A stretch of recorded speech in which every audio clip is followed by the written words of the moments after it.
Sorry. No worries. Sorry. Before we go any further, we welcome our new commissioner, Lauren Cotton. Hello, Lauren.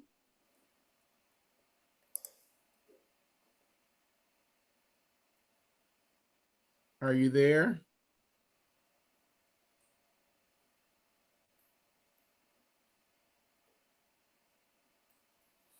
All right, we just wanted to say hello. Oh, okay. She says 1 sec. We'll give her a minute.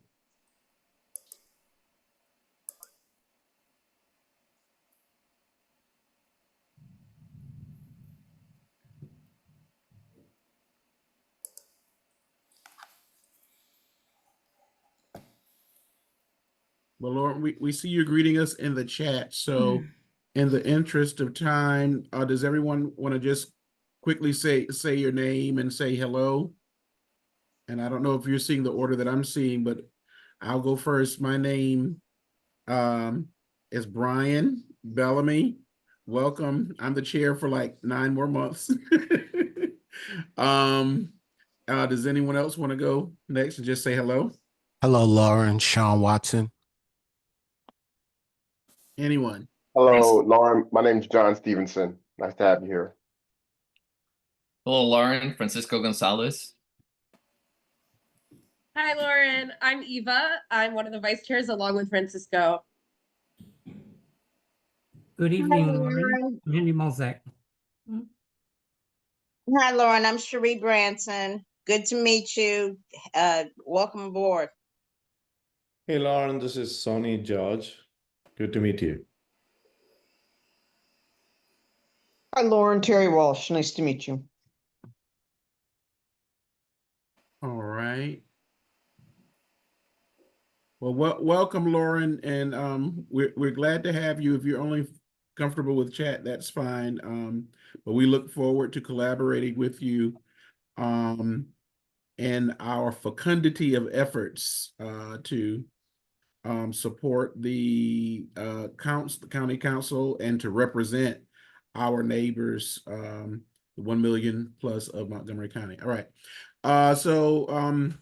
Can we get a motion to approve the draft minutes from the June meeting, unless there are any questions? All right, Francisco, you offer the motion. I offer the motion to approve the minutes. All right, and it looks like we can accept it by consent. Are there any questions? All right, so moved. So we accept the minutes by consent. Next, we are going to go into hearing from our subcommittees. We'll first hear from the compliance subcommittee, who will share a status report. Absolutely. I can share on our behalf.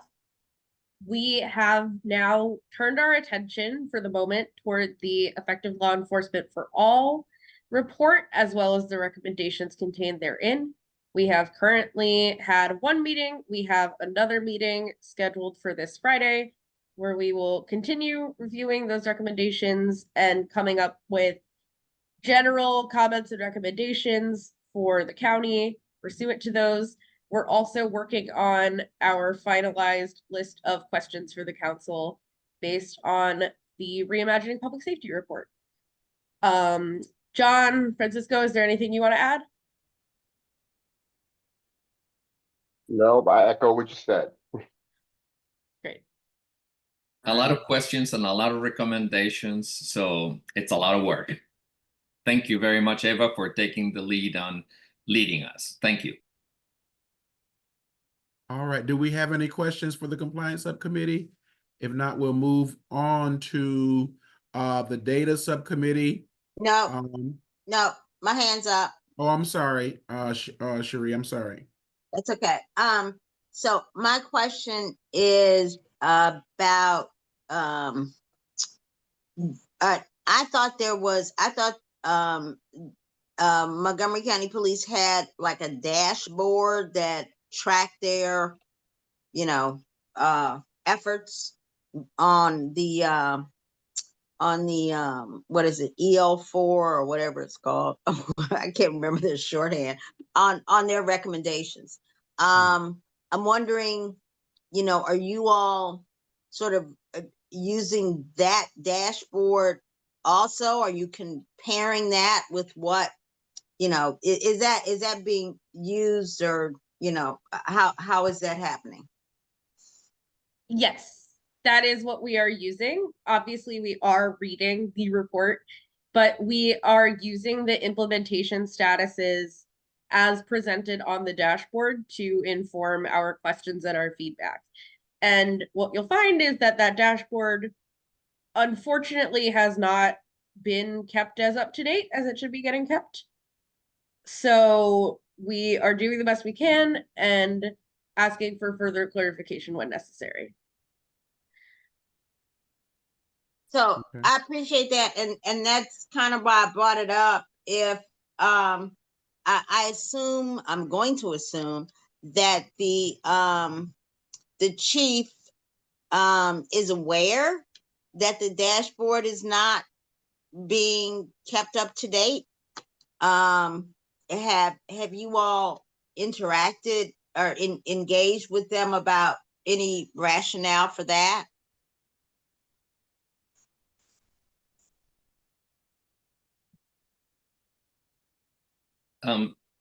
I can answer that.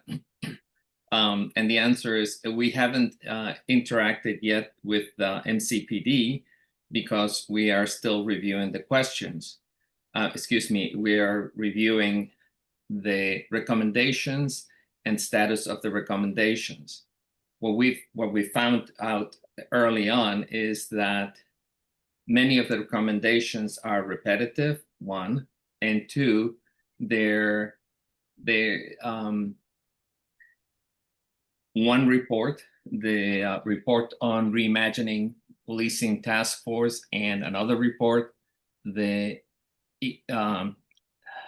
effective law enforcement for all report, they have similar recommendations. So before reaching out to MCPD, we're going through all of the recommendations and all of the questions and all of the updates, coming up with a sort of list of questions, comments, and suggestions. But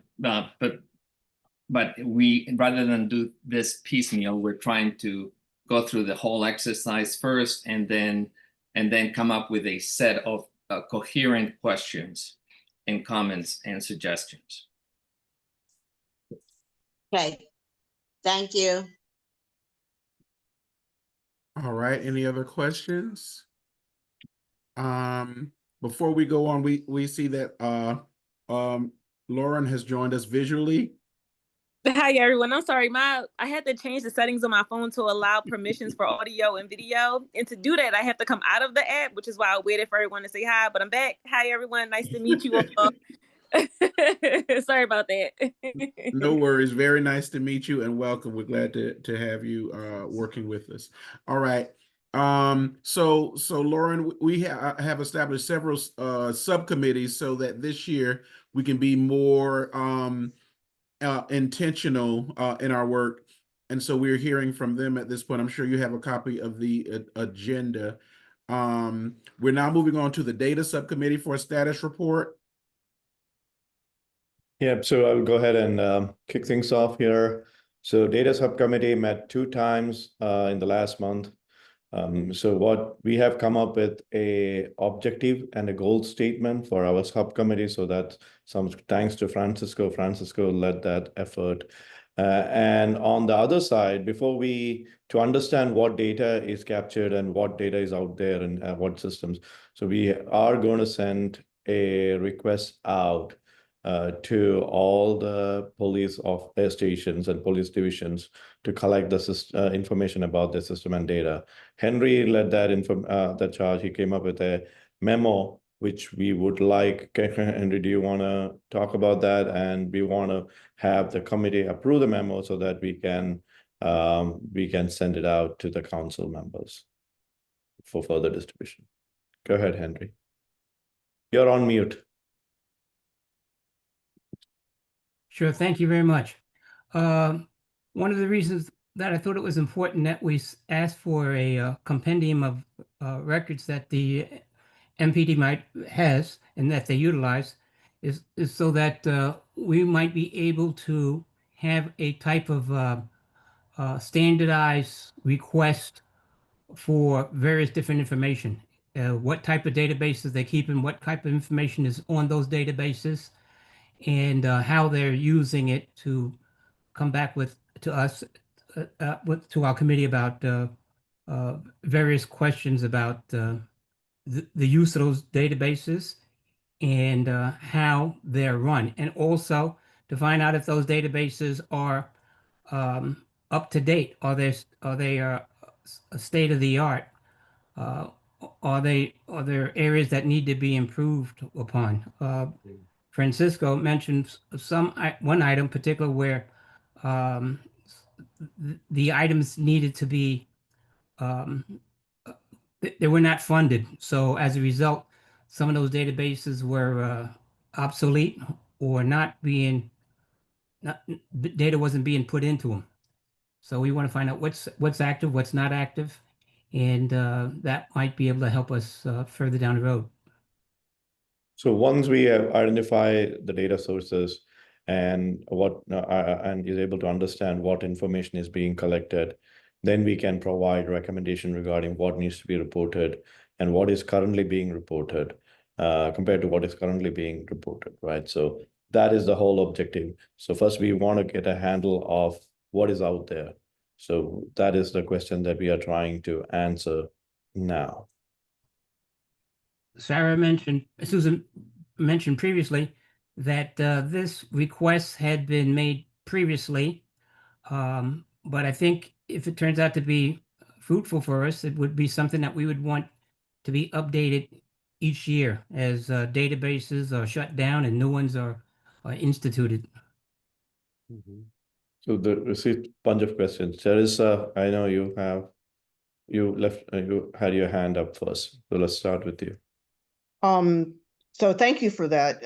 Was the goal to share that memo with the entire group? Yes. Okay. So And- I think that it's a great idea because I think the consistency, I'm thinking for the schools, right? You know, the oversight in the schools in terms of what happens with law enforcement is important. But with that, you know, there's always silos in life, right? So I'm concerned that if we go down this, is it just going to address the police, or is it going to be a countywide type of database description that we're asking for? Because some of this is like the old Venn diagrams, like some of this is going to overlap, right? Correct. So and that's number one, just comment. And number two, is there a consistent standard data definition across all police jurisdictions about the databases that we can synchronize with? Because we've talked about being consistent with other even though we're not like anybody else, right? Like Fairfax County or something like that. So this is, that's a very good question. We did discuss internally about this. First of all, we need to understand what systems are being used by the police department currently. So we'll start with that. And if it's an external system also there, depending on external, we need to understand what system that is and what kind of data it is collecting. Once we get that understanding, then we may be able to ask additional questions. Also, we are trying to build a relationship with the system owners, right? So the IT department and the system owner. So further information collection might be easier if we have a direct relationship with them. So those are the things that we are looking into. As for a standardization, your second part of your question, as for a standardization, we don't know whether there is a standard system that all divisions are using. So this is part of our learning exercise, our learning process to understand what is out there and make a good judgment call as far as how to proceed next. Thank you. Thank you. Francisco, you had something? Yes, this is following up on a concern that Terry had during our discussion of the work plan. And I'm both in the compliance subcommittee and in the data subcommittee. And what I've been doing is I've been sharing my notes from the compliance subcommittee on all of the data recommendations from the Reimagining Police Public Safety Task Force and the effective law enforcement for all with the data subcommittee, so that they're aware of what the concerns are from the other from those studies. Okay. Sherry, you had a question. You have your hand up.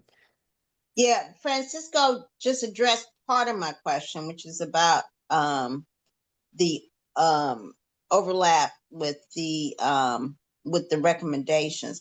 But the other part of my question is, once you're identifying databases, it would probably be helpful to understand how the data that's being collected complies with whatever is required under state law, right? I mean, the state police or whoever, require each county to collect certain kinds of data. So it would, be good if it was understood like, okay, this data set is in compliance with, public law 365 or something. Okay, that would be very helpful. Sure. Again, that's a very valid point. Again, compliance with the law is something that we need to work with the police department also, because we ourselves may not be aware of all the laws that are out there, right? And what needs to be these databases have to be compliant with. So these are the things that once we understand it and we start learning more about it, we can ask intelligent questions about, okay, hey, how we want to collect it, how we want to report it also. Part of it is also how we present the data, right? Is it the data being reported in the right context? So, yeah. Yeah, but is it possible, Susan, for you to get some kind of list from the state police or whoever as to what is actually required under state law? I just want to believe they probably have a list of the stuff, of the kind of data they require the counties to report. So is it, Susan, is that possible for you to obtain? Do you know if it exists? The easiest way to do that is to have the department tell us what they're required to report to the state and the federal government. I can make a request, but nobody's obligated to respond to me. So, well, I mean, I think it would be helpful to understand from the department's perspective the data they believe they're required to get under the law, because otherwise, we don't really have anything to compare this stuff to. And it's always then going to be a question of funding, especially if the recommendations from these outside entities have involved data collection. That will give us, that will allow us to see, okay, this data is being collected, this is the requirement under state law, but there's a funding issue. There's a recommendation, but there's a funding issue. I mean, at that point we can kind of draw a straight line between things. So I think it'd be helpful to ask them, what is it they believe, before we, spend a lot of time trying to figure out, and that provides the rationale, I assume, for a lot of the databases that they in fact may have. Yes, and if I may jump in, thank you very much, Sherry. The other issue is that several laws have been passed, certainly by the council, requiring MCPD to report on certain issues and provide certain data sets, both to the council, to us, and to the public. And so we will have to look at that as well, and make an assessment. But yeah, that should be part of the discussion with MCPD. To take a look at the databases that they maintain, but also take a look at their reporting requirements, both federally to the state and also to the county government. So let's hear from Lieutenant Innocenti. Am I pronouncing your name right? He says that he can give us a quick overview. Pastor, I see one hand raised by Henry, one last one, so I think you missed that. So Henry, you have your hand raised. Is that by accident or you No. have a? Mhm. Oh, yeah. What I wanted to mention was that I know the MPD probably uses federal databases like NCIC or the one for NATB for auto theft. In this past week, the council brought up had a memo that was increasing the rates for homes that had burglar alarms and also the increased fees for false alarms. I don't know the name of that database, but it would be interesting to find out what that database is. It might correlate with burglaries in particular areas within Montgomery County that we might find to be useful, other than the fact that we're not interested in the individual people who own those things, that system of records, the individuals, to be mindful of the Privacy Act, but that also has other types of information that residents would have about thefts in the neighborhood, and maybe disparities in other neighborhoods which have an uptick in burglaries. So maybe the lieutenant has some insight if there are no other hands. Lieutenant.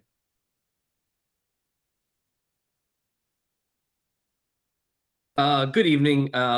Again, thanks for having me here tonight. My name is Lieutenant Jeff Innocenti. I'm the acting director of the Community Engagement Division. So data comes from a variety of places right now, but I would say our main buckets of data come from our CAD system, which is our computer-aided dispatch system. So anytime somebody calls into our emergency communication center, a call is generated in that system, and that's how officers are dispatched to calls. That's how the calls are sent to officers' computers in the cars. So anytime an officer is dispatched to call, or even anytime an officer calls out on the radio and says he or she is at a specific location for a specific reason, all of that information is kept in our CAD system. So that would be information like, the address of where the call is, the name of the person who's calling, any suspect information, descriptions of suspects, which officers are dispatched to a certain call, and then it keeps track of how long it takes for the officer from the time they're dispatched to time on scene, how long the officer's on the scene down to the second. We can get that information. Our second big pot, I would say, is our report writing system, which is called eJustice. I will say that the department right now is in the process of obtaining a contract for a different report writing system. I think that's in the it's being worked on. A company hasn't been chosen yet, as far as I'm aware of. But that system is anytime a police officer writes a police report, it goes into that system. So we have a crime analyst section. So anytime I need numbers, so for instance, I'm in charge of all of our community engagement officers. So if I'm going to a public meeting at a high school and I need, data on, number of times we've been dispatched to a particular school or number of arrests, we would contact our crime analysis section, and they would use all of those databases to provide me with all the statistics that I'm looking for. In terms of data that we're required to keep, I know that our report writing system is compliant with NIBRS, which is the National Incident-Based Reporting System. That's how we report crime information out to the FBI. So all of our report writing system is compliant with NIBRS. So that way, all of the information in our report system is automatically sent over to the FBI, and we're compliant in terms of reporting to them. Let's see. I would say those are the two biggest places where we keep data. In regards to the question about the false alarm, question. We have a false alarm reduction unit. I'm not sure what database they use. I know that any person in Montgomery County who has a home alarm, home or commercial alarm, has to pay that registration fee and register with the county. So I'm sure there's a database where all that information is held. I'm just not aware of what that one is called because that's not something that I've really ever been involved in. But I know that information is also kept by our emergency communication center. So when an alarm company calls in to 911 and they say, you know, we're getting an alarm at, you know, 1, 2, 3, 4, 5, you know, Maple Street, our communications center can look to see if that alarm is one that's been registered for the county, registered with the county, and whether or not an officer is dispatched based on that. So I have a quick question about the systems that you mentioned. Just Sure. The CAD system and the report writing system and the criminal analysis system and the NIBUS, right? These are the 4 systems that you mentioned. Are they standardized across the divisions, various divisions across the county, and are they being used in the same way in all these divisions?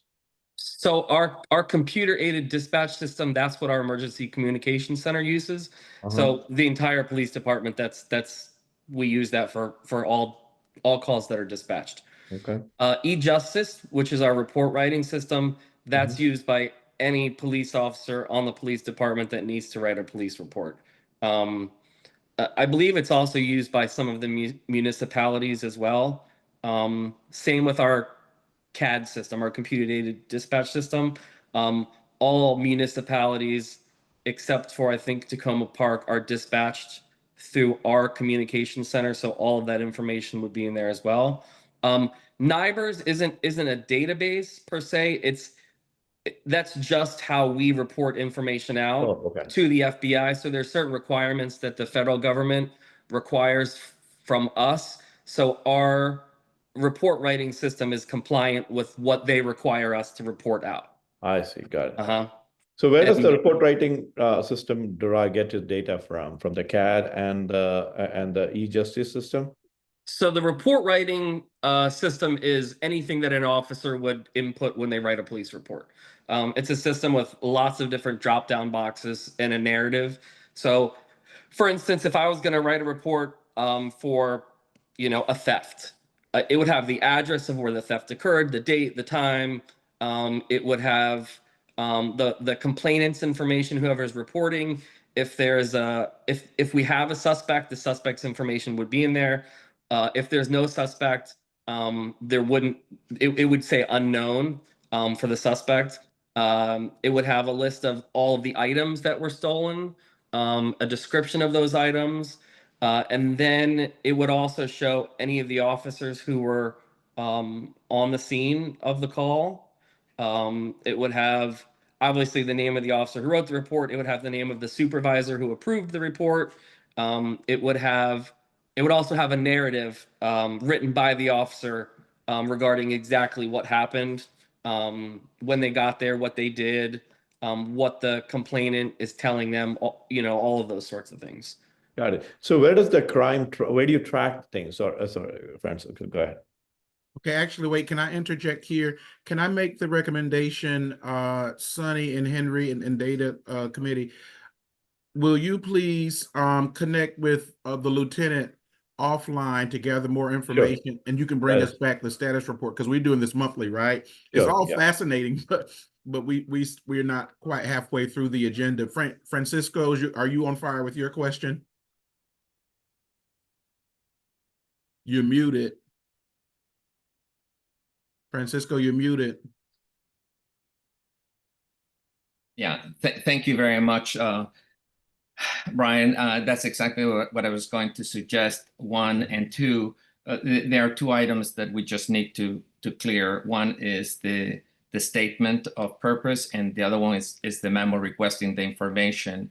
Those have been shared with the commission prior to this meeting, and what I would hope that we can do is get approval on both of those and move forward. And I think this has been a very helpful conversation thus far. But yeah, we can continue it offline. All right. Has everyone received a copy of the draft? Are there any questions about the draft? Or are there any corrections or changes that anyone would recommend? If not, can we get a motion that we make the draft official to move forward? This is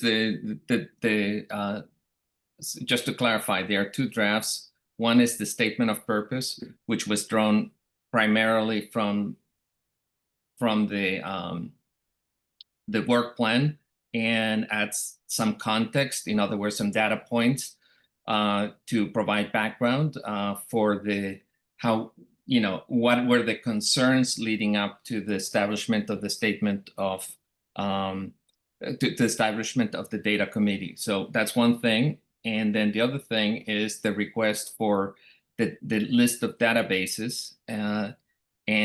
So there are two separate things. I don't know if we need to look at them separately or together. I'm fine with either. All right. So I was going by the agenda, but so I was focusing on the request for data. Do we need to look at both or can push both forward at this time? You're muted again. The important thing is the request for the databases, I think. All right. So do we have a motion to push forward the request for data draft? I make a motion that we submit the request for data. Is there a second? I second that. All in favor of pushing forward the draft to request for data, say aye or raise your hands. Aye.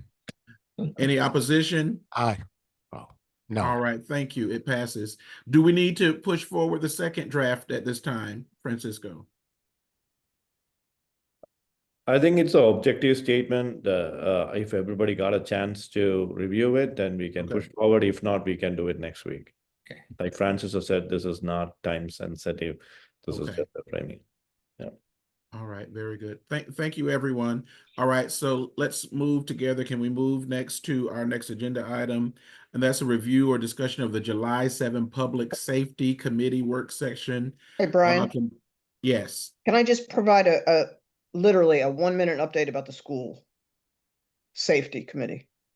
Can we do it? Is there space for new business? Can you do it Okay. since it's not in the agenda? And then can we bake that in next time, Susan, into the regular agenda? So we get to new business, you're up back. Okay. Sure, no problem. Thanks. And I think I'm on that committee too, so that's all right. So July 7th, Eva, do you want to get the ball rolling with that? The review of the public safety committee hearing? Yes. I don't know that I'm the person to do that. I haven't in-depth reviewed the notes. All right. Has anyone reviewed the notes that would like to start that discussion? All right. So Susan, was that requested to be on the agenda? It was requested, but I didn't have a specific person who might be reviewing it. And I think Francisco sent out some data points. I think you watched the whole committee, Francisco, and I didn't know if you wanted to say anything. I am happy to try to answer questions or provide some context. His hand is up, Francisco. Yeah, I did watch the recording of the public safety committee work session on the new consent search policy and provided an update. The points that I took out of it are that, from my perspective, I still believe the new policy is a positive development. As Susan noted before the PSC, the professional literature suggests that placing limits or conditions on requests for consents by the police tend to result in better policing outcomes. Welcome the statement of MCPD on its commitment to continue fine-tuning procedures and training related to the new consent policy. It was based on the data that was available over the last 6 months on the new policy. It's apparent that disparities remain, but as Susan cautioned during the work session, the available data set since the policy was changed remains too small to provide confidence on whatever conclusions you can draw from the data. There were two interesting aspects that came out of this work session. It is clear that when a consent search is made and approved, in other words, the person who is stopped consents to the search, everything is documented. The reasonable articulable suspicion, the consent itself, and it's reviewed. What is not clear to me, based on the discussion today, is, or in the discussion on July 7th, is whether, if the person refuses refuses to provide consent to the search, if that footage is reviewed or not.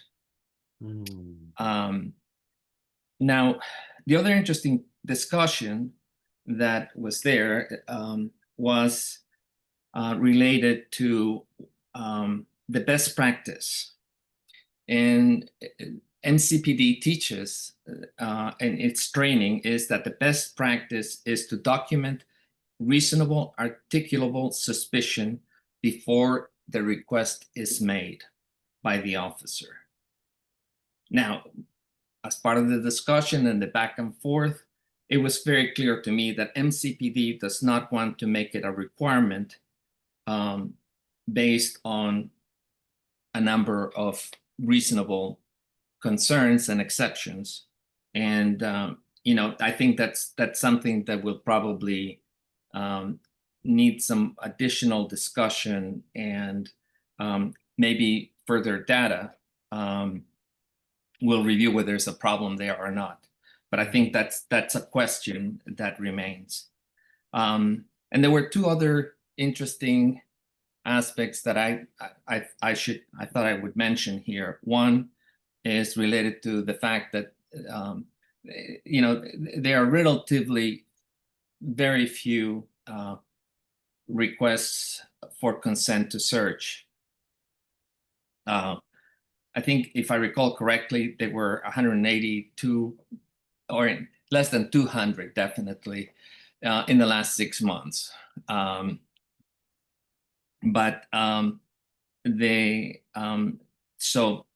So that's one interesting data point. And there were also very few complaints so far related to requests for consent to search.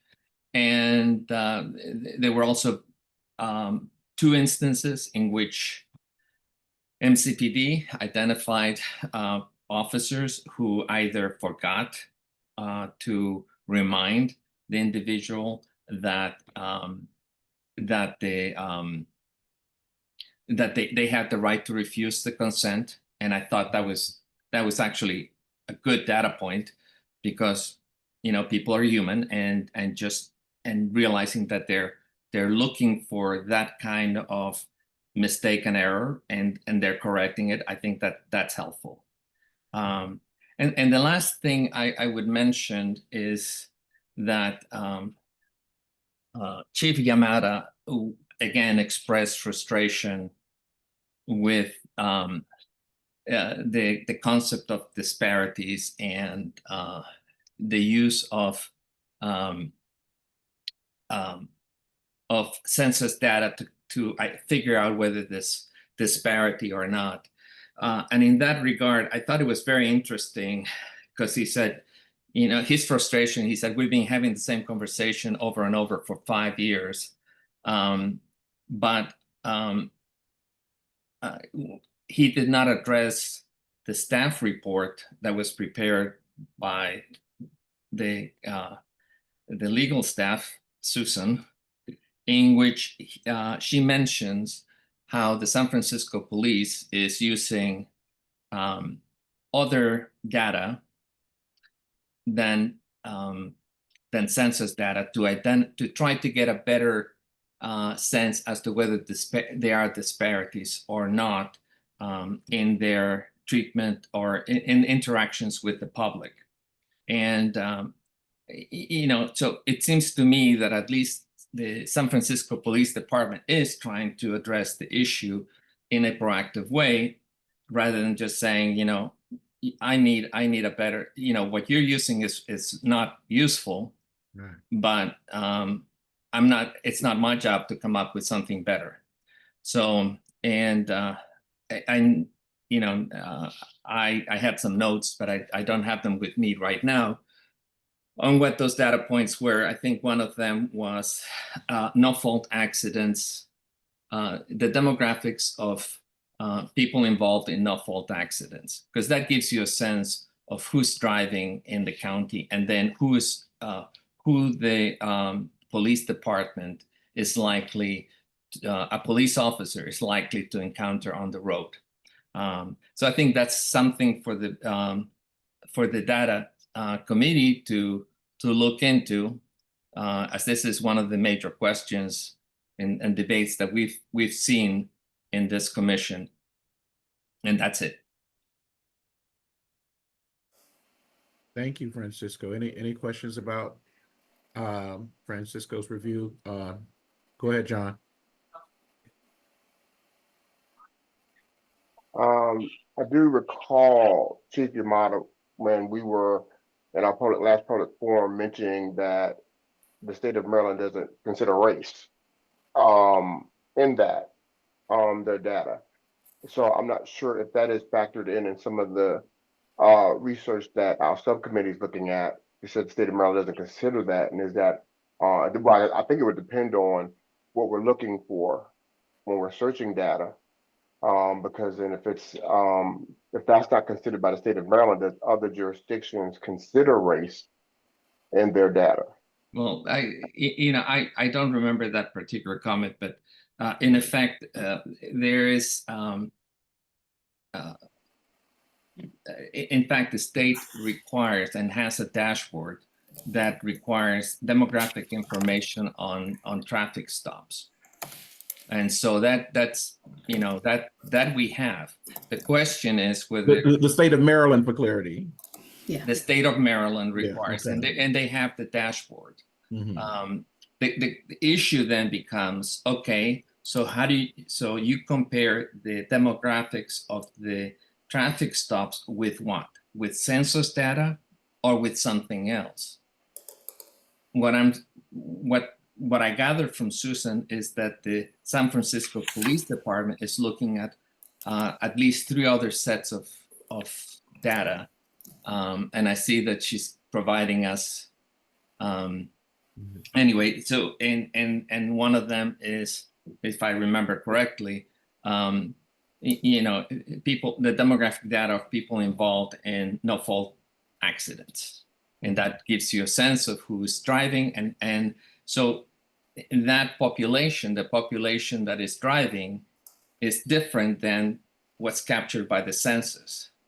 And then that may or may not be a good sort of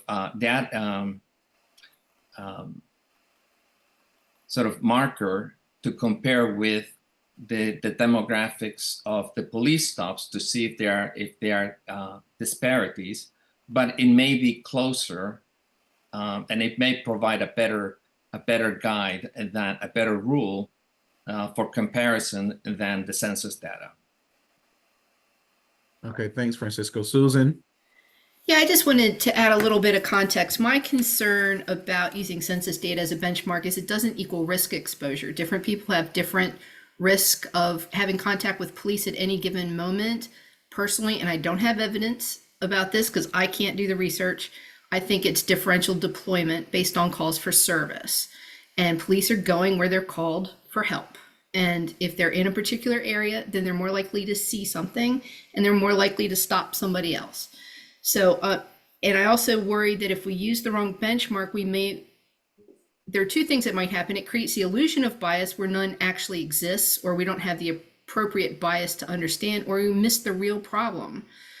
because that could be overlooking serious bias where it actually does exist. Let's say the only people that police pulled over were white people ever, or we should say if the only people that were ever driving poorly or committing crime were white, but police were pulling over people more in line with the census data, then they're not really going after the people that are flying through stop signs or speeding 120 miles an hour or who just did a carjacking, right? So there are things that are called layered benchmarks, and that's what San Francisco is doing. They want to do 4 different benchmarks. They want to do one based on suspects in crimes, victims in crimes, not at fault traffic crash, drivers in crime, and a risk adjusted disparity index. And these are different benchmarks, and they all have their pluses and they all have their drawbacks. And when you give a variety of benchmarks to show what's happening within police contacts and why these matter, it gives you a better idea of what type of contact they're really having with the community. And so one of the things that keeps popping up in my head is, Memphis had those specialized traffic teams, that ended up committing a homicide. Maybe there's something about those specialized traffic teams that has racial bias in it, but we're not ever going to find that if we just keep benchmarking the police department against census data and traffic stops. We're not going to find it. So I have recommended multiple times over the past 5 years that the police department partner with an academic institution or professional researcher to look at this in a little bit more in depth. And I also just wanted to mention there's hardly any data in the 6-month period. I don't think it's statistically significant, and that is why my staff report focused more on implementation, supervision, whether or not the app is working, what it's capturing, what it's not capturing, and the department is they're learning as they go as well, and they're trying to correct those issues as they arise. Thanks, Susan. Terry? I think you hit the nail on the head, Susan. Somebody that's in the health background, you have risk adjusted models, you go to the FDA and you test drugs and things like that. So there's no entity in this field, call it, that can do a risk adjusted model that can actually do some type of analysis with this, like you're saying, because like the data you just sent that's a great dashboard, but when you mentioned that there's all these different confounding factors, you look at the confidence interval, you look at the risk, all that is, and I know that guy, I forget his name, was there when we were doing the training. Is there any way that, he can help leverage that? Because I think you hit it right there, because we can keep throwing numbers out there. Right. Until you have a real model to look at what's happening, it's just a bunch of numbers. And in right? my opinion, understanding the limitations of any particular model that they give, and that's one thing a good data scientist is going to do, is Right. explain why they chose that particular benchmark, why it is advantageous, and why it has limitations. I've recommended that it would be up to either the police department to do it affirmatively on their own or council to mandate it. If it's something that you're interested in, you can work either of those 2 avenues as well. So I have a question. And I don't think that Montgomery County is to this extreme, but my only pushback to using, a general population comparison is that when it is extreme, you can pick it up. I'm from New Haven, Connecticut. And so in nearby East Haven, Connecticut, there was a Supreme Court case because something like 95% of all traffic stops were from Spanish speaking people, right? And they, at that point, were like 10% of the population. That's an extreme, but I mean, when you use a general population comparison, you do pick up those quick extremes, right? I would hate to think that Montgomery County was that sick. But what are your thoughts there? I can't say enough myself. This is why I would really like to default to a professional researcher to do. So, I just within my own family, I have less exposure to police because I'm a very boring person and I stay at home most of the time and I barely drive, right? The children in my family are younger and out and partying. Mm-hmm. They have more contact. So, and that's just a tiny little anecdote, but it's the best way I can explain what might be going on. All right. Cherie and Francisco. Yeah, so Chief Yamada is right. We have been talking about this for at least the last 5 years. And this meaning, is the census data the correct comparison point, right? I mean, that's really the nugget of this issue, right? So if the census data, and we have the previous incarnation of this board said to the then chief, well, look, if the census data is not the correct data set to use, then you tell us what it is.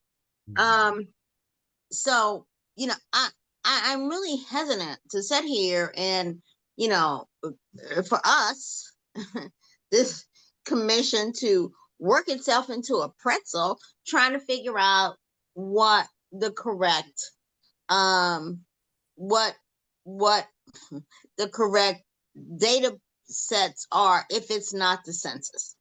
I have absolutely no understanding that other jurisdictions don't use the census. I mean, if this is generally used, then for people to say, well, 90% of the jurisdictions use it, but hey, it's incorrect.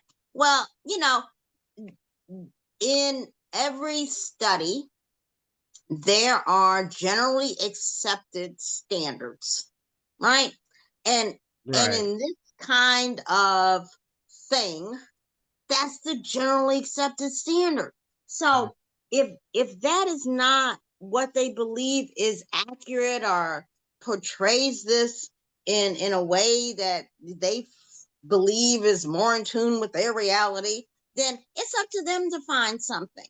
It truly is. So Chief Yamada is absolutely right. We've been talking about this for a very long time, but let's not forget that Montgomery County was found to engage in racial profiling.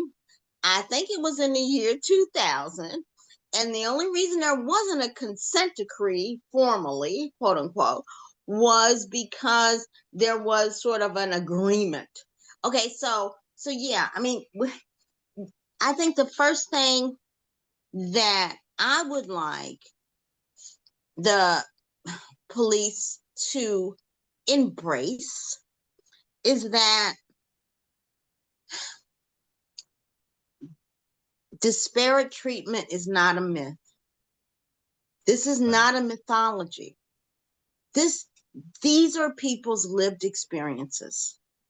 And so they need to cut out trying to explain away the reality that people are living. Personally, I have no problem with the census data because let's remember everybody who gets stopped in Montgomery County does not live in Montgomery County. That's a part of the problem that people can be passing through, especially on the Beltway. And so this then becomes a part of their lived experience. So I agree with Chief Yamada. We've been talking about this for a long time. We need to stop talking about it. And if they believe there's something else that can be used, they need to put it up. And if they don't put it up, well, you know the end of that. Put up or shut up. So if they do not put it up, then they need to stop complaining about it. It really is that simple. You know, this is not it is if they believe there are some other measures that are more appropriate, they need to come up with them. But for the last umpteen years, because it's way more than 5, but they have not suggested one possibility, not one. It's just been, oh, well, you know, we can't use census data, that's inaccurate. That has been the standard line. So I don't think we should, you know, wrap ourselves around like pretzels trying to figure out for them what it is they need to do. This really is up to them. If they do not want the appearance of disparate enforcement to keep coming up, then they need to fix it. That's my soapbox. Sorry, I'm off of it now. All right. Thanks, Cherie. Francisco, then Christina, then Sunny.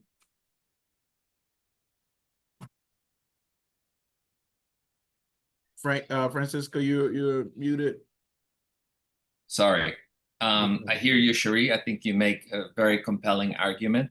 But at the same time, I think that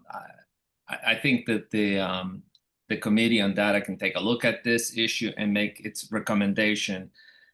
Maybe, and I sensed in the county council at least an inkling of acceptance of the idea of partnering with an academic establishment to see if they can come up with a better benchmark.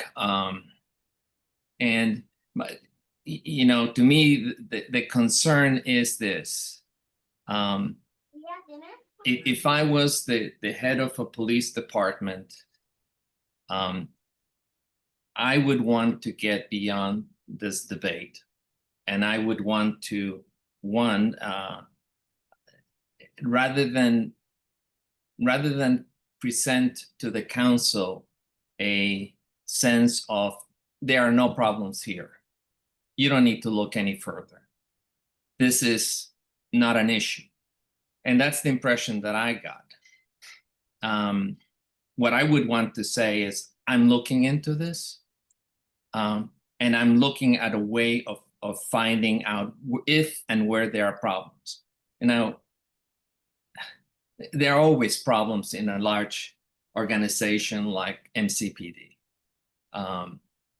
You know, and that doesn't mean that the department is rotten, but you know, the fact that, anyway, my concern is I think the data subcommittee should look at this, see if they can come up with a recommendation. I think Cherie's comments are very compelling, and then come up with a recommendation to the committee, to the commission. Okay, thank you, Christina, then Sunny.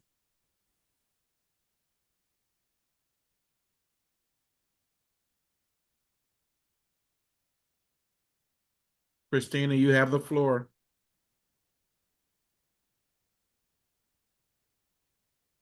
Are you there? We see you went off mute. Can you hear me now? Yes, we can. Okay, thank you. Yes, I agree with everything that's been said here, that this has been something that even since my time being here has been discussed over and over again. And I think that there's a wall that's being hit because we're asking for an answer and we're not equipped to give the answer. No one who has been asked this question of what data should we use is equipped to give that answer. I think that's the issue. Like, we need to get for real, like, the buy-in is not necessarily what is the other data that we should be using. The buy-in is, are we open to partnering with a research organization or an educational institution, period. Like, that's it. They have the answer.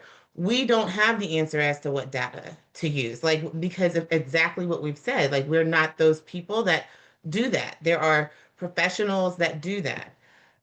So there may be data that we could use that would give us the outcomes and the outputs that we're looking for so we can better analyze this information, or there may not be, right? There may not be anything else, but we aren't equipped to give that answer. So I think that part of like what the data committee, and I'm pretty sure I'm on that committee, not sure.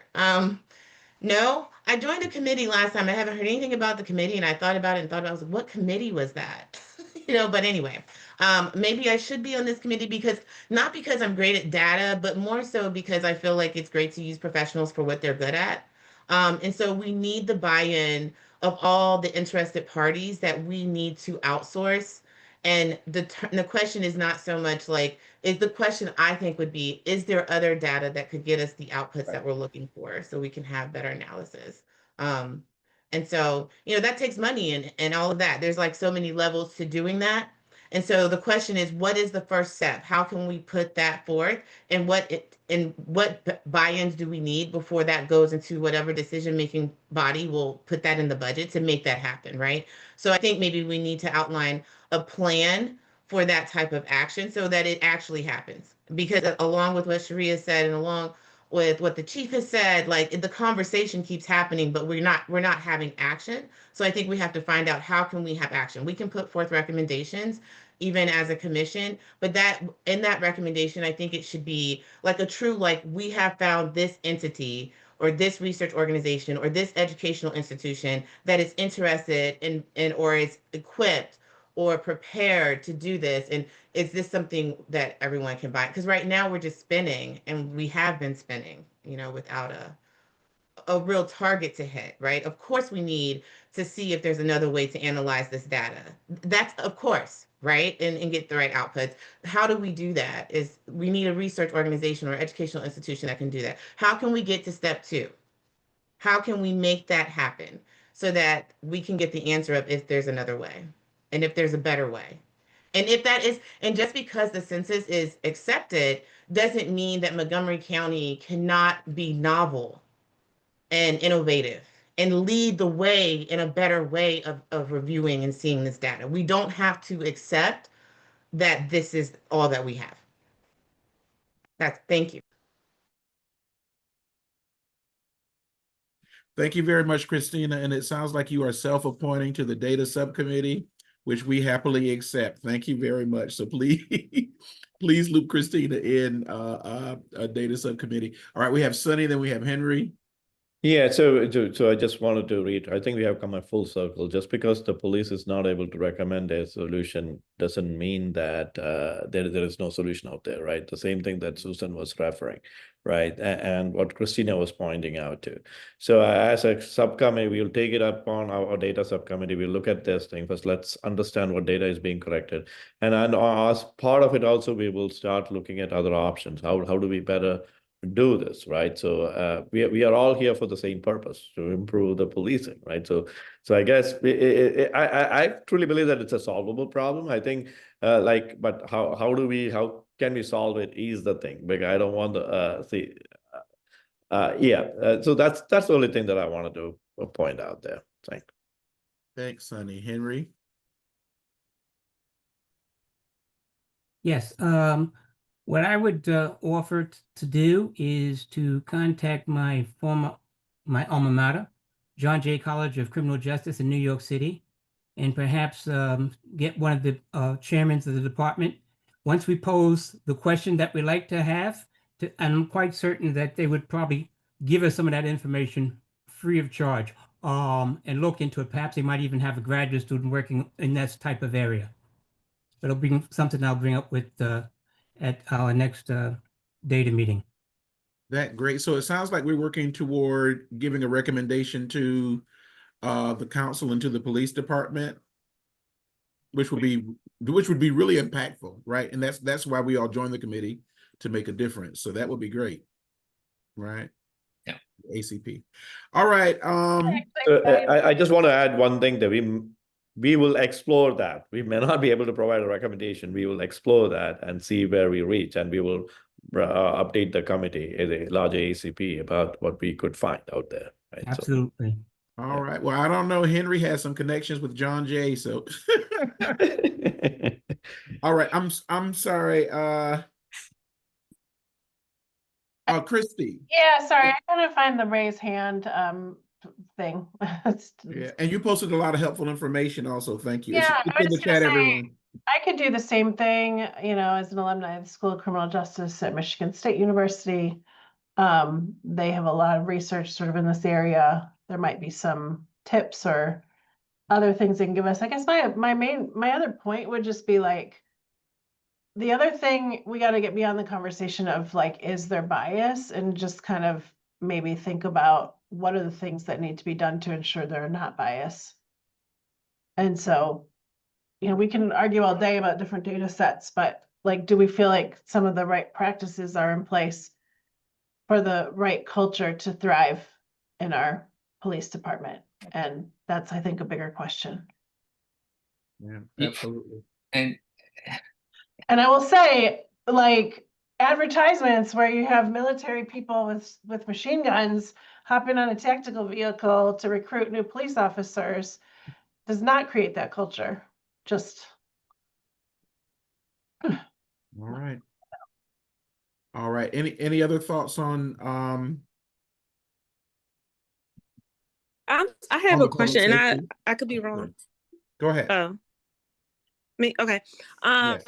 So are we looking to see if bias exists? Because I think that's kind of a given. There's a bias in every single person in America and in the other country. We all have biases. So are we looking to see if it exists, or are we looking to see the degree in which it exists? Because those are two very different questions. And I think if we're looking for a bias, we already know that it's there. We just have to see at what level it's existing at. So I just wanted a little clarity.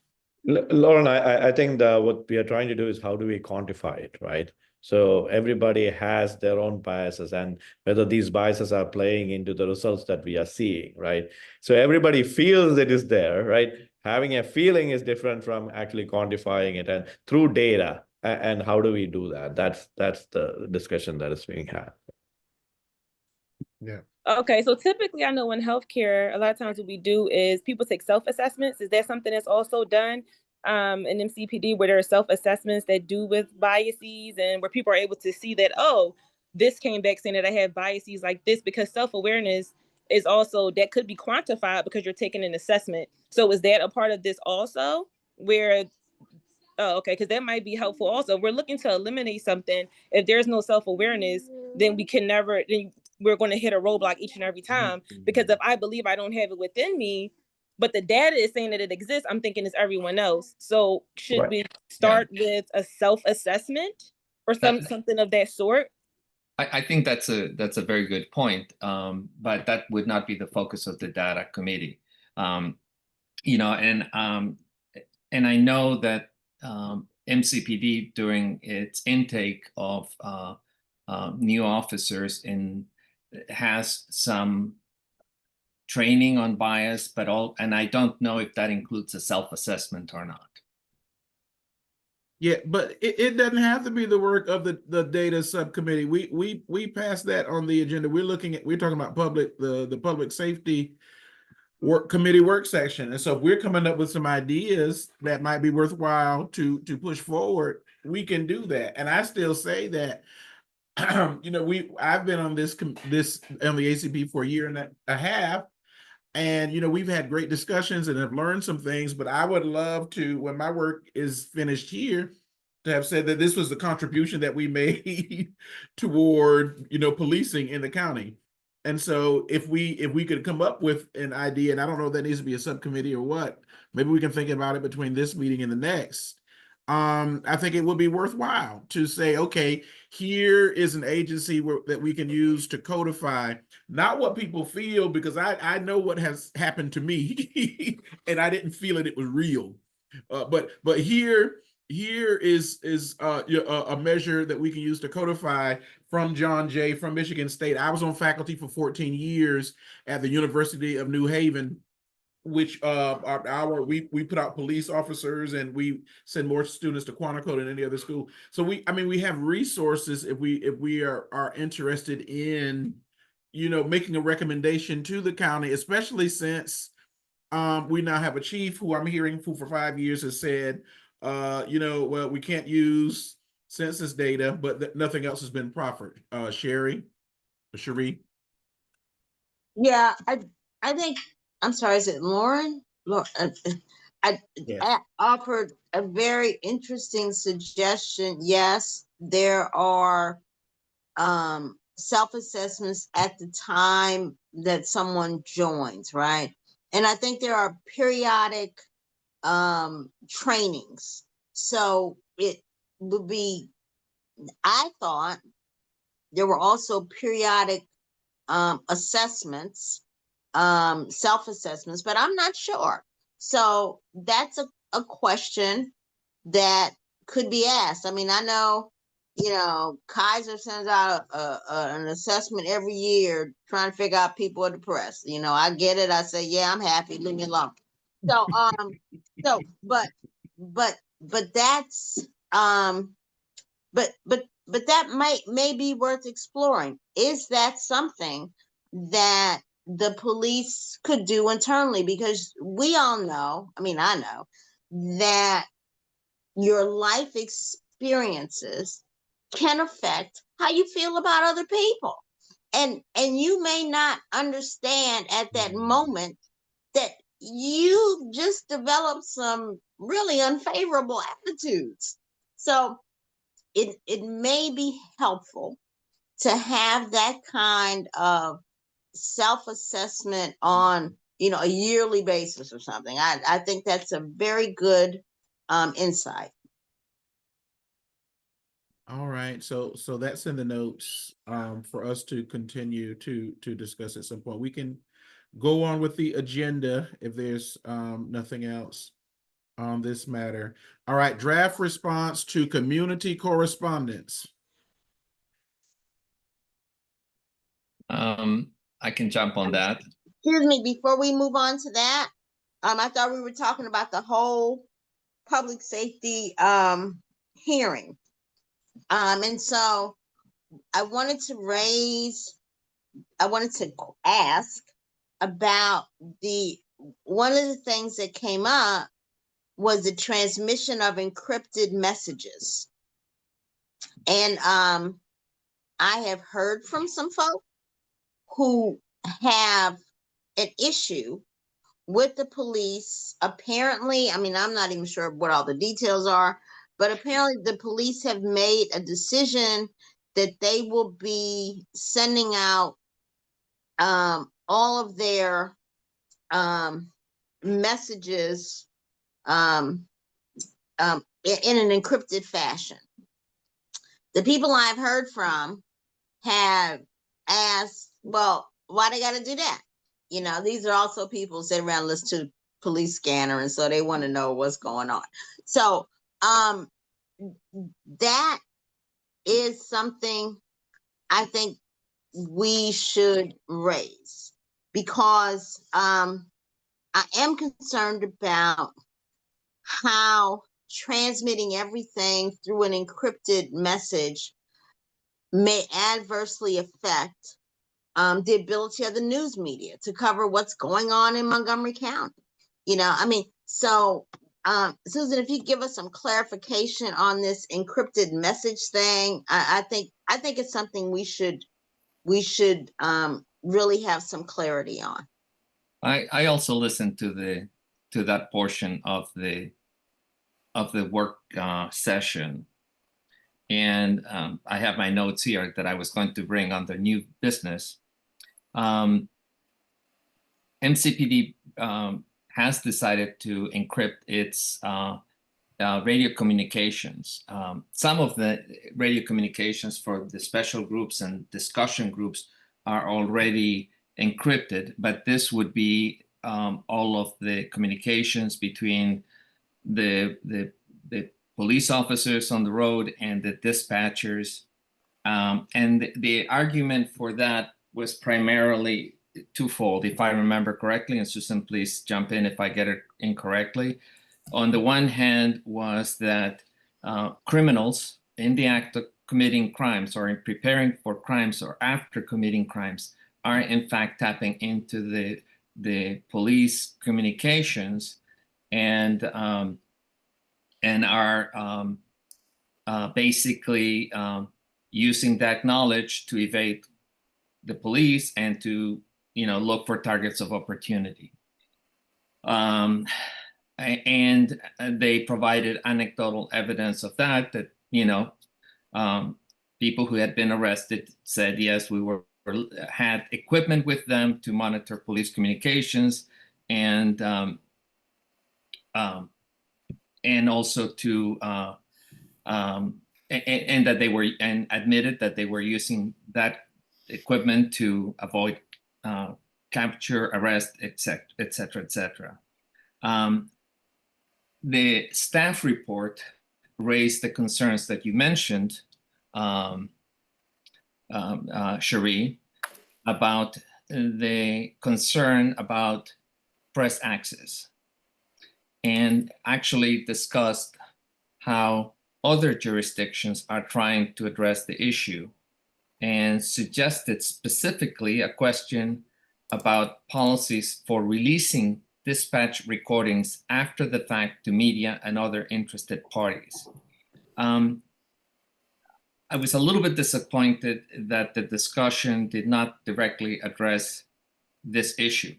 And my impression was that MCPD is perfectly happy not doing anything about it, but the concern that Cherie raises about how is this going to affect media, the news media access, I think is something that needs to be looked into and discussed more. I mean, it may not be an issue as a lot of the communication and the media is moving on to online, and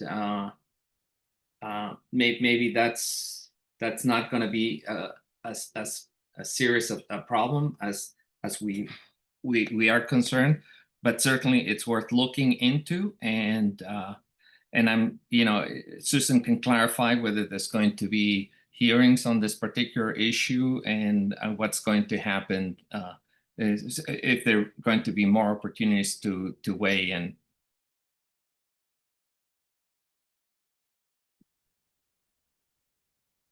I'm sorry, Francisco, I was texting someone. I apologize. Could you repeat the question? Yes, maybe. So I don't know what the next steps are regarding, the police encryption, as to whether it's just going to go ahead or whether the council is going to have an opportunity to weigh in. I think it's been done. I've tried to get on the Broadcastify app, and it looks like all 6 districts are encrypted for dispatch. So, and there was no formal request for follow-up or action to be taken by the Public Safety Committee at that time. That doesn't mean other council members aren't interested in doing something, and maybe somebody will have more to say on it.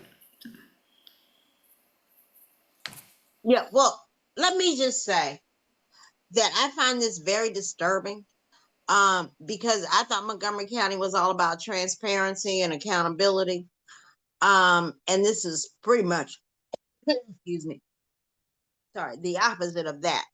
And it just seems to me that this is sort of this blanket decision lacks a level of discernment that I think the police and the dispatchers and everybody involved capable of making. So, for instance, here's my example. Let's say, for instance, there is a shooting up at the corner by where you live. Okay, now nobody needs to know, the general public does not need to know that there's a shooting at 123 Calamar Drive. The general public does not need to know that, but the general public may need to know that Calamar Drive has been blocked due to police activity. And the reason they need to know that is so that they can adjust their plans.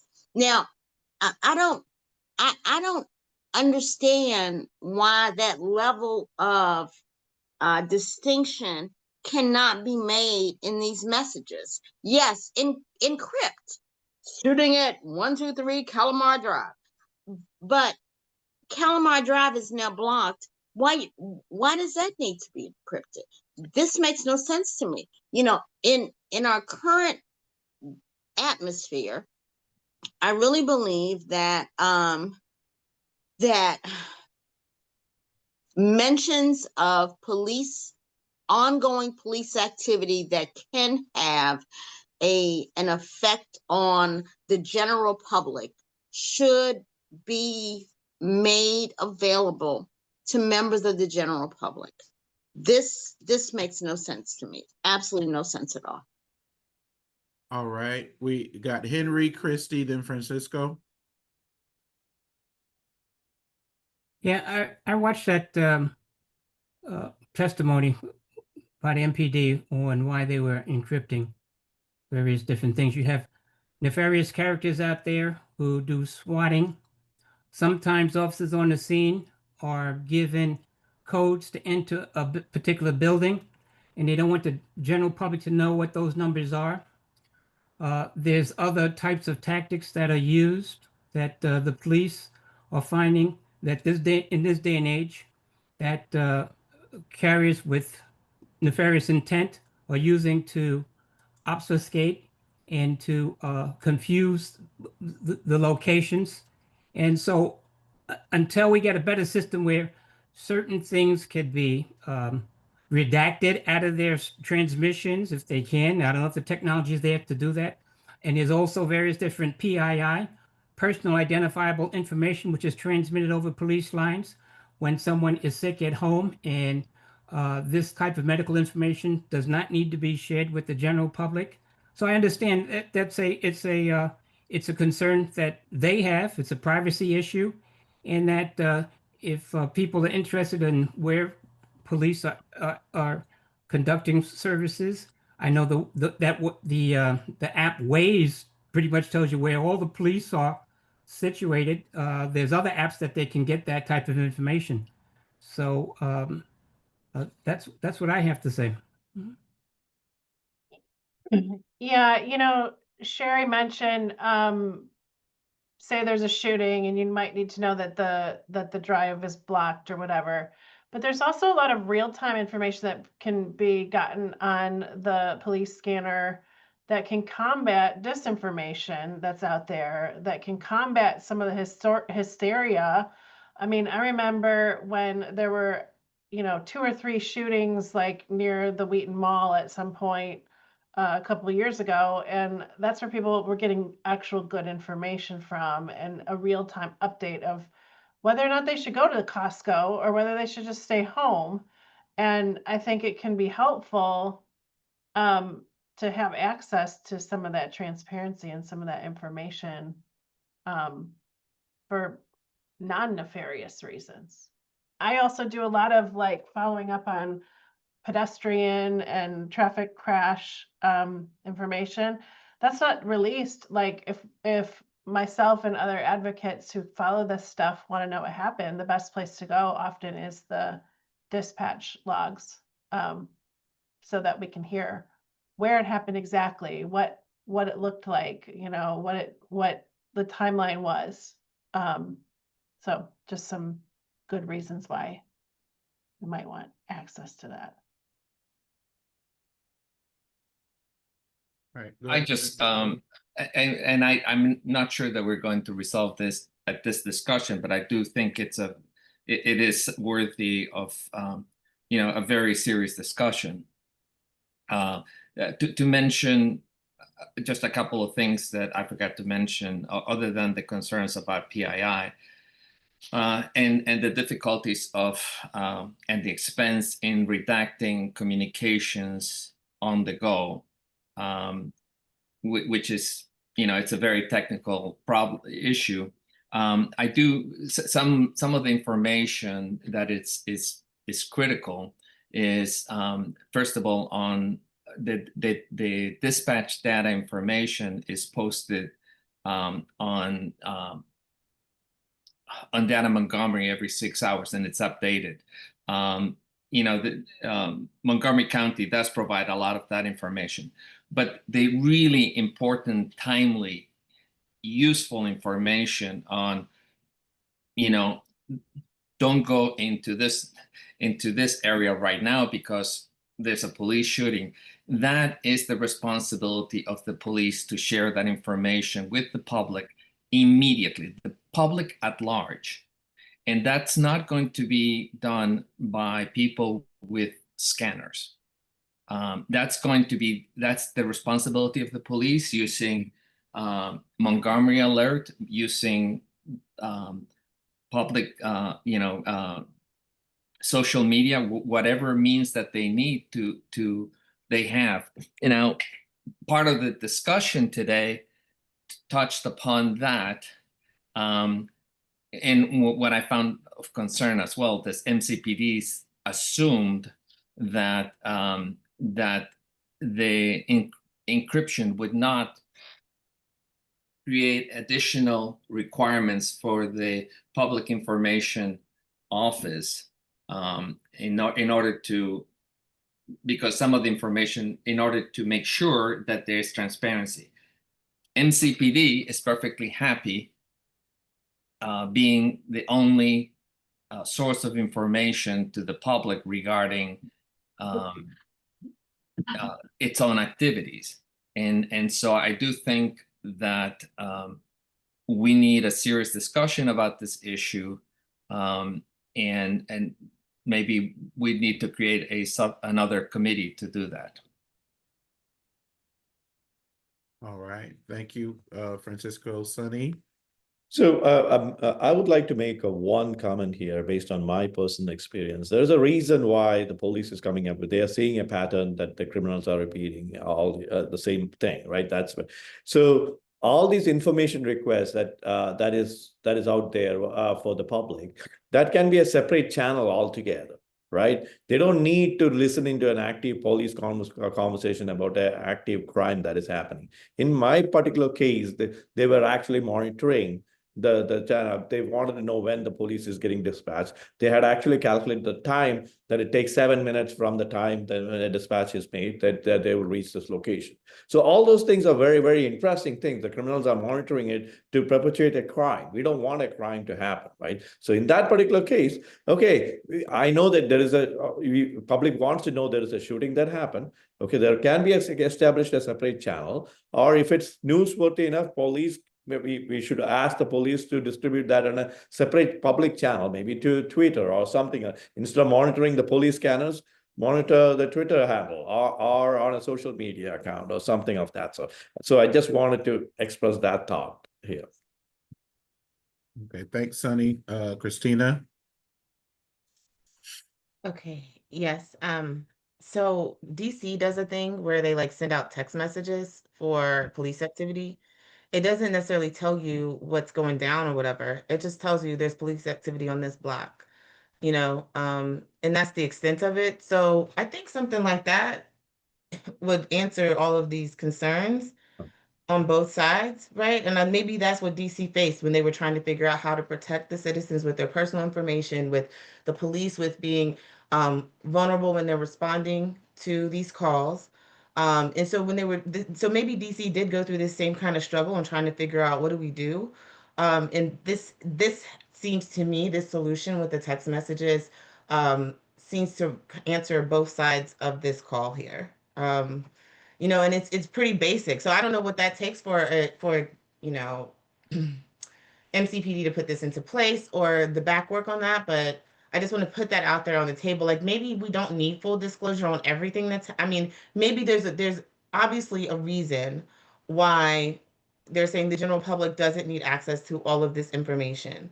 But some of it, for the reasons that have been stated here, you know, we do need to know as a general public. Like I want to avoid where there's police activity. So tell me if you can, you know, for not just for traffic, like for safety, like, okay, maybe I just won't go there today, like Christy was speaking to. So these are, but not having any information to eliminate access to, so there's no information and there's no, to put that into place without some sort of concession in place to fill that gap, to me seems just very abrupt. And it's shocking that it kind of happened without, I don't know.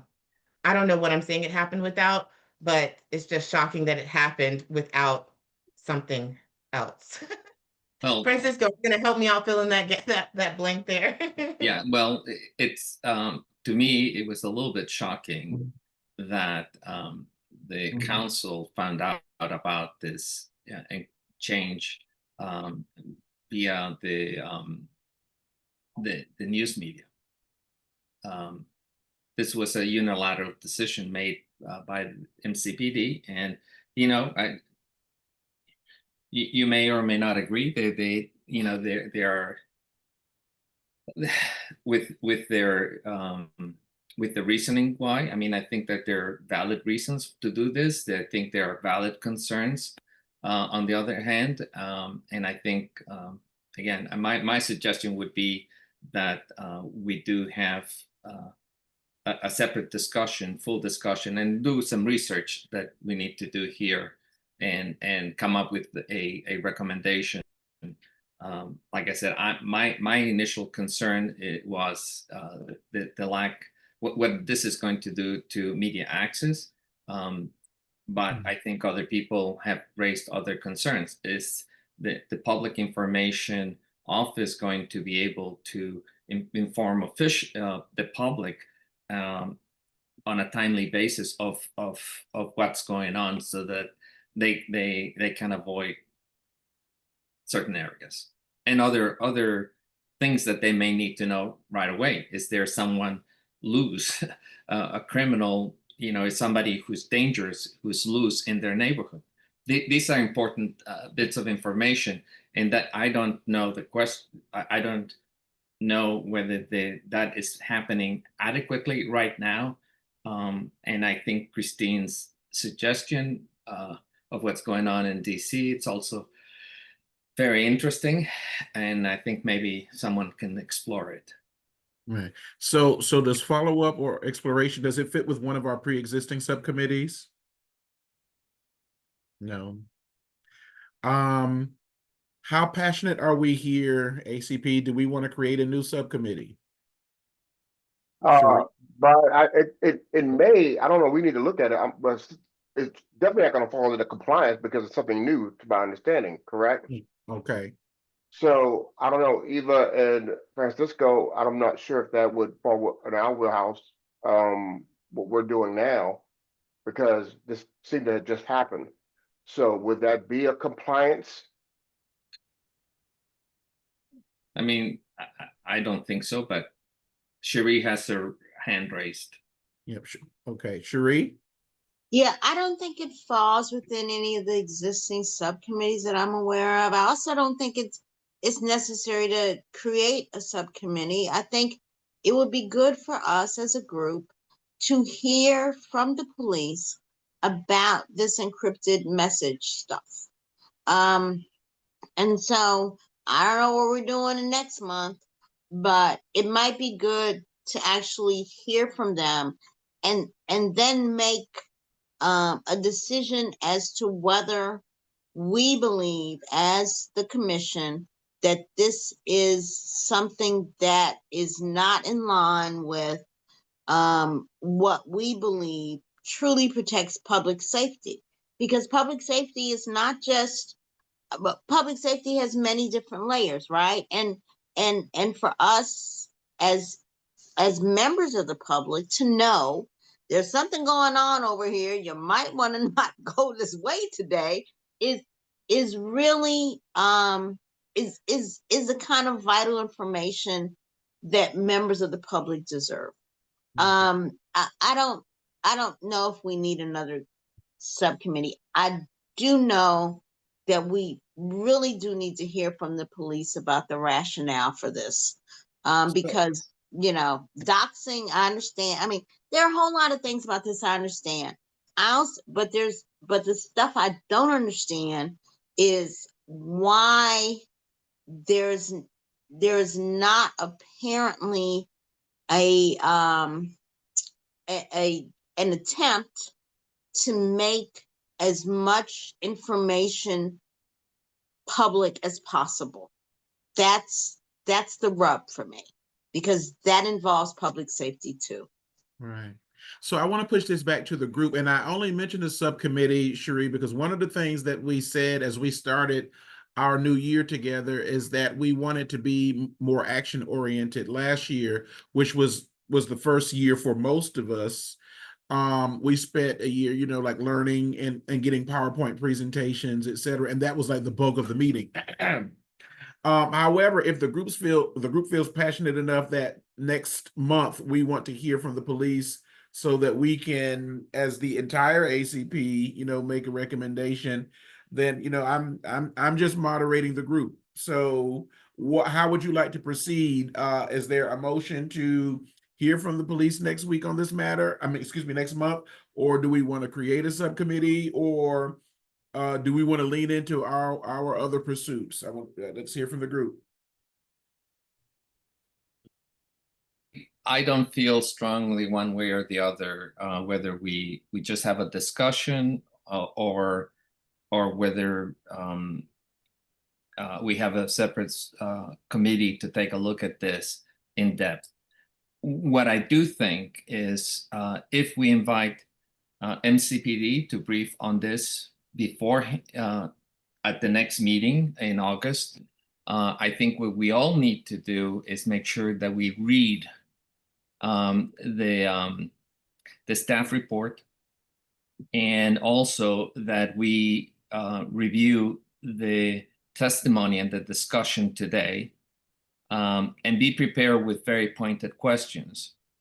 My experience in previous briefings by our esteemed colleagues in the police department is that unless you have very specific and detailed questions and informed questions,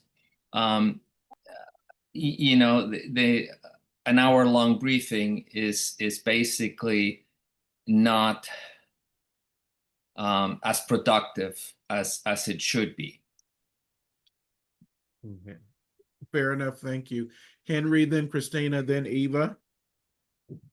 Yes, last week, Francisco was kind enough to send us the testimony where Susan and officers from the MPC mentioned and talked about the use of encryptions on their transmissions. And I think that'll be a big time saver for our committee if we all looked at that and saw the reasons why they had that. And we could come up with, if we had any questions after, it answered the questions for me right after I saw that. And it's them catching up with the technology of today. And we're on the precipice of how they ought to handle that in the future. But for them to come here and talk about the same thing, which is already taped, would be not the best use of our time.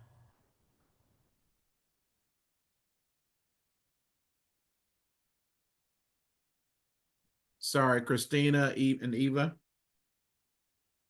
I think that what I was gonna say has been covered.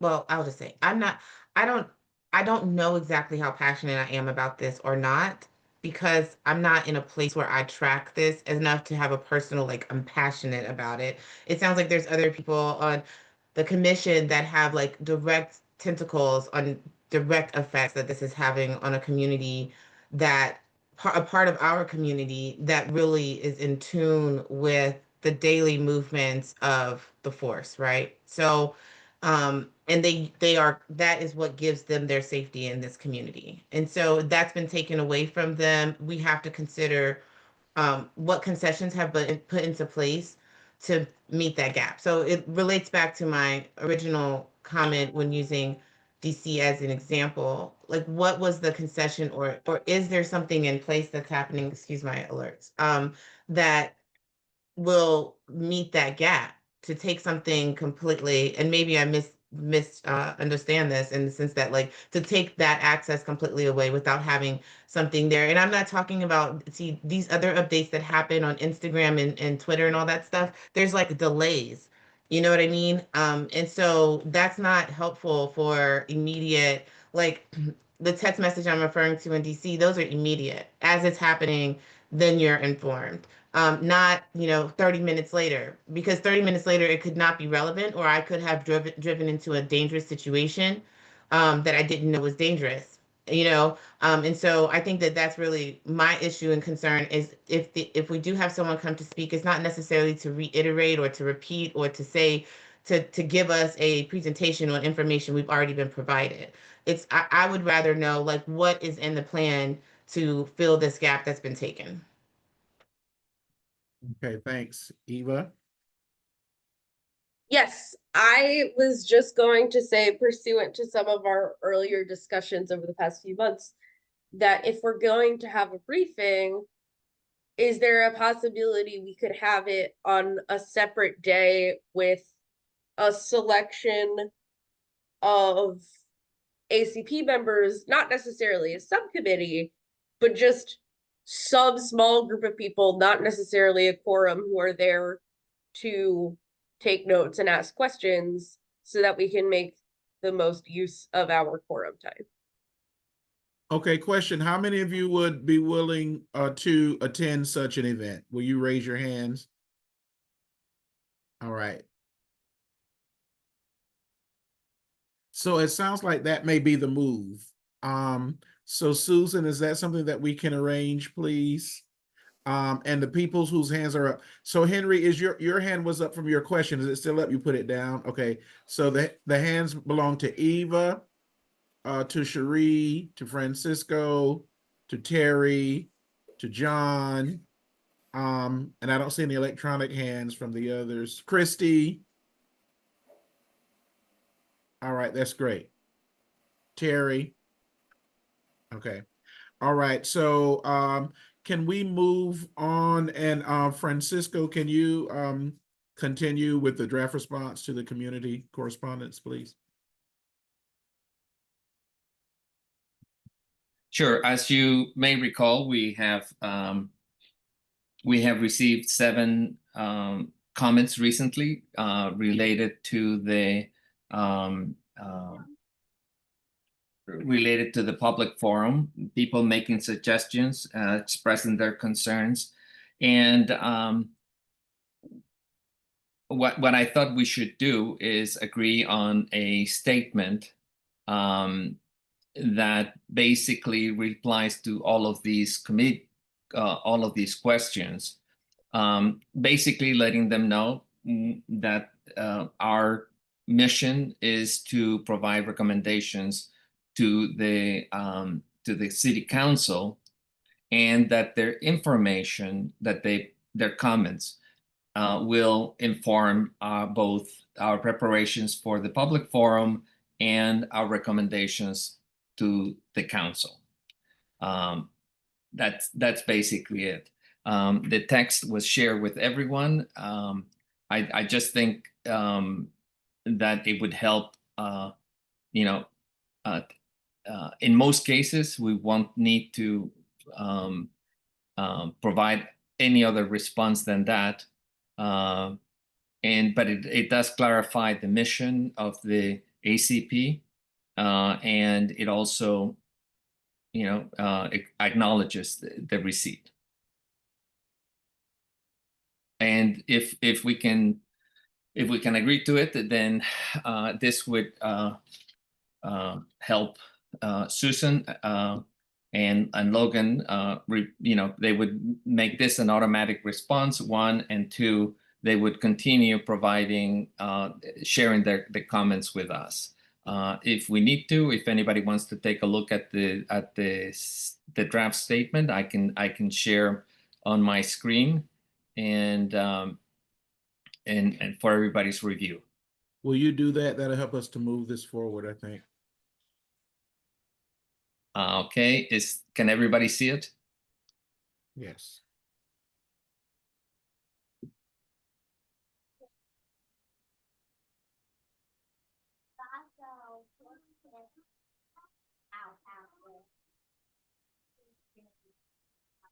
Okay. Okay. So if no one has any questions or comments, I would propose that we agree with the text and move on to the next item. All right. Yeah, Go ahead. okay, I Go have ahead. one suggested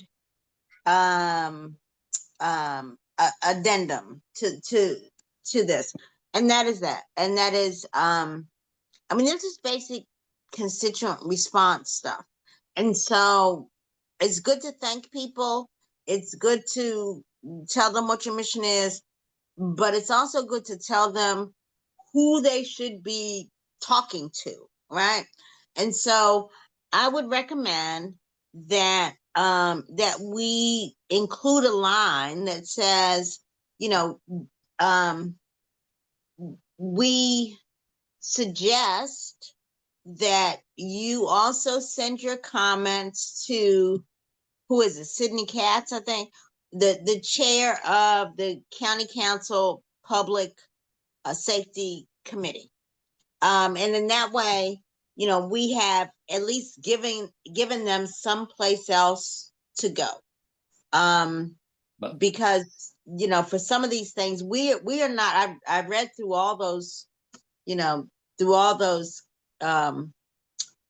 comments, and we are just not the appropriate entity at all.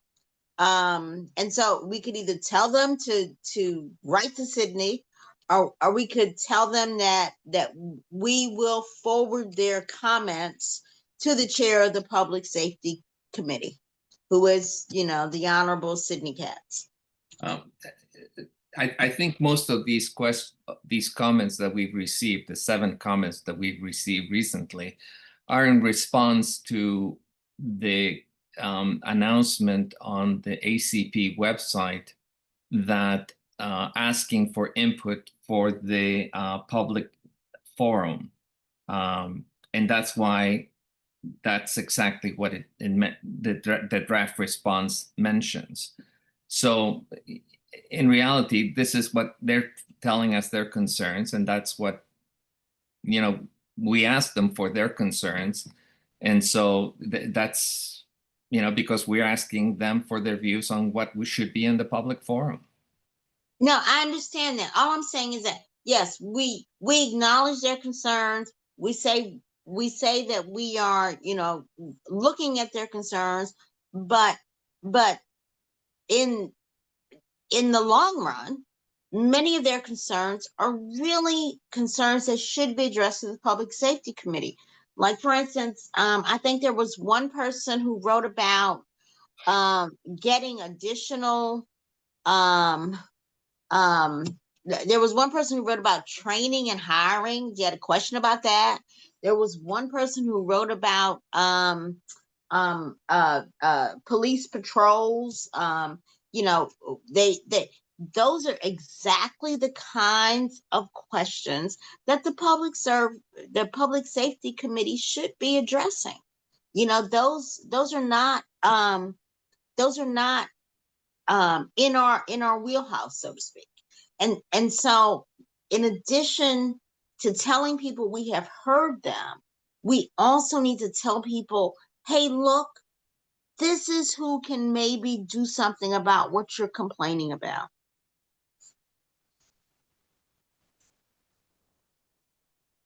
I mean, trust me, I did this stuff for like 20 years on Capitol Hill. You got to give people someplace to go. Or Well, else they'll keep coming back to you. You know, Okay? when we ask people for their input on the public forum, I think we are the people who want to take that information. But you know, I don't feel strongly about it. If there's a specific language that you guys can suggest, please go ahead.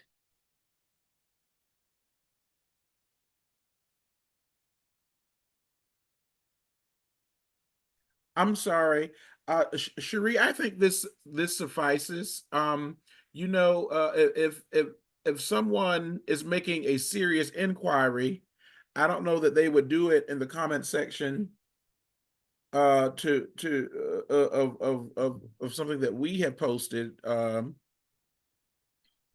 And we just want to address those who are commenting to us. But like Francisco, you know, if you have other language that will support kind of redirecting people to the correct office. Yeah, that's what I'm suggesting, that in addition to this language, we place one line in it that says, you know, we are happy to share your comments with the chair of the County Council Public Safety Committee. Because but will that fit every time?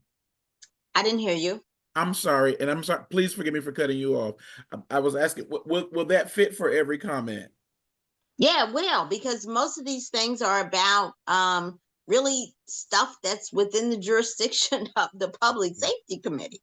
So that is it is, you know, part of our role, yes, is to hear from people, but the other part of our role is, once we have heard, to direct people to the appropriate entity that can address their concerns, right?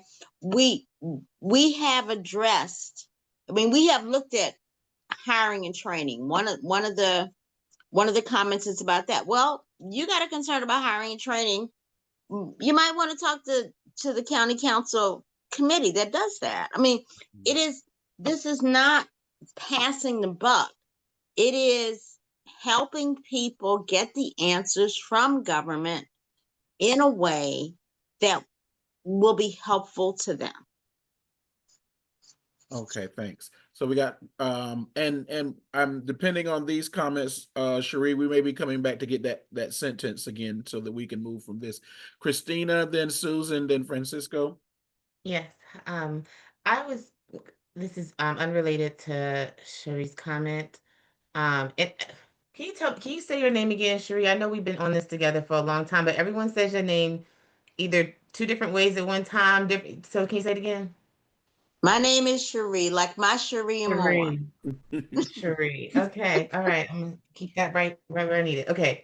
So I just would think that it would be helpful to add the date and time of our next forum, so that when they receive this, they know where they can attend the forum. In the response, I think it should be iterated there. And I think that what Cherie's getting at here is that, like, when you get these type of auto responses, it feels very empty. Like, you don't have any recourse. You don't know if someone's actually reading it or what it goes. And you feel like, well, do I submit it to them again? Or is there another place? And when you have more than one touch point, you feel like, okay, if they don't do anything, at least I know this entity will. And so I get the like sentiment in adding that, and especially for the general public, like for them to know that there's other places as well. And to the point, like, they may not all fall under our purview, but I do think they would all fall under, I'm sorry, I'm blanking on who you said the name, but Public Safety Committee.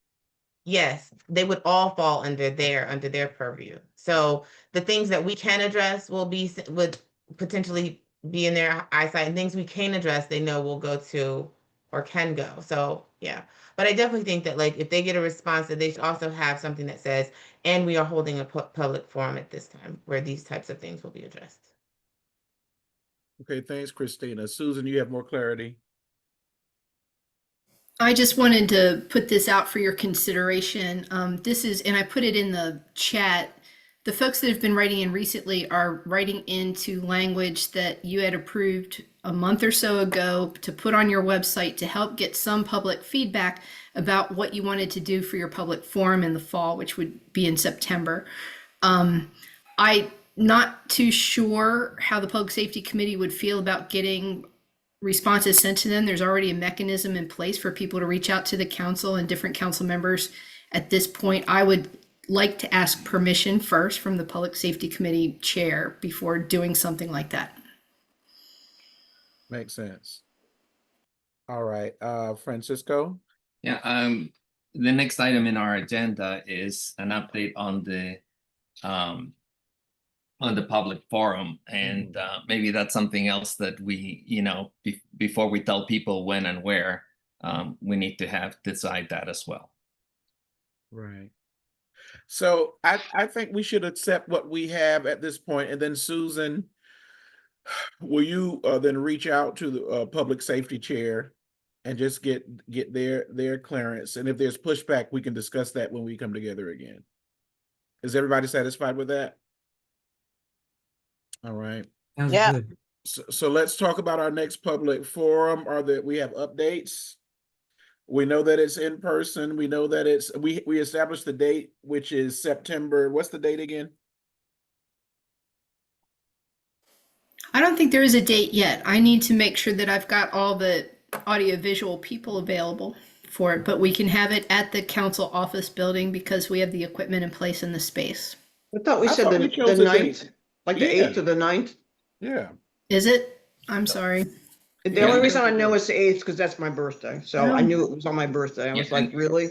And the 8th is our next, Okay, that's right. it's the date of our regular meeting in September. Sorry Okay. about that. No worries. All right. So we have the place. So Susan, do you still need to follow up to make sure we have the cameras and Yes, we're whatnot? working with them. Okay. Yeah. I'm just All trying to right. work around. We've had people on leave and vacation and stuff, so I'm trying to work around all that. All So right. Have we received feedback on topics? Or did we decide that? yeah, the feedback that we've received so far is those 7 comments that